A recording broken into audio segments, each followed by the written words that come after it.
Welcome to Bookingup as we continue our story of the miraculous journey of Edward Tulane, chapter 19.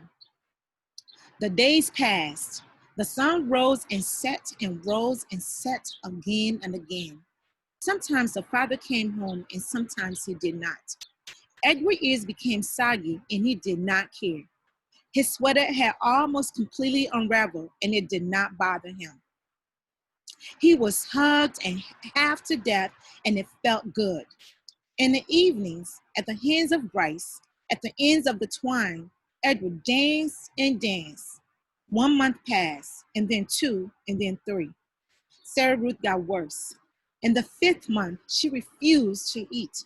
And in the 6th month, she began to cough up blood. Her breathing became ragged and uncertain, as if she was trying to remember, in between breaths, what to do, what breathing was. Breathe, honey, Bryce stood over her and said. Breathe, thought Edward. And deep inside the well of her arms, please, please breathe. Bryce stopped leaving the house. He sat at home all day and held Sarah Ruth in his lap and rocked her back and forth and sang to her. On a bright morning in September, Sarah Ruth stopped breathing. Oh no, said Bryce. Oh honey, take a little breath, please.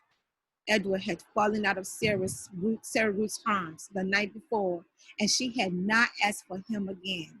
So, face down on the floor, arms over his head, Edward listened as Bryce wept. He listened as the father came home and shouted at Bryce. He listened as the father wept. You can't cry, Bryce shouted. You got no right to cry. You never even loved her. You don't know nothing about love. I loved her, said the father. I loved her. I loved her too, thought Edward. I loved her and now she is gone. How could this be? He wondered. How could he bear to live in a world without Sarah Ruth? The yelling between the father and son continued.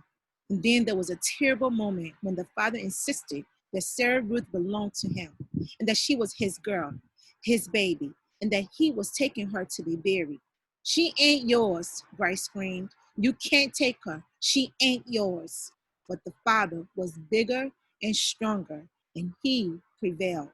He wrapped Sarah Ruth in a blanket and carried her away. The small house became very quiet.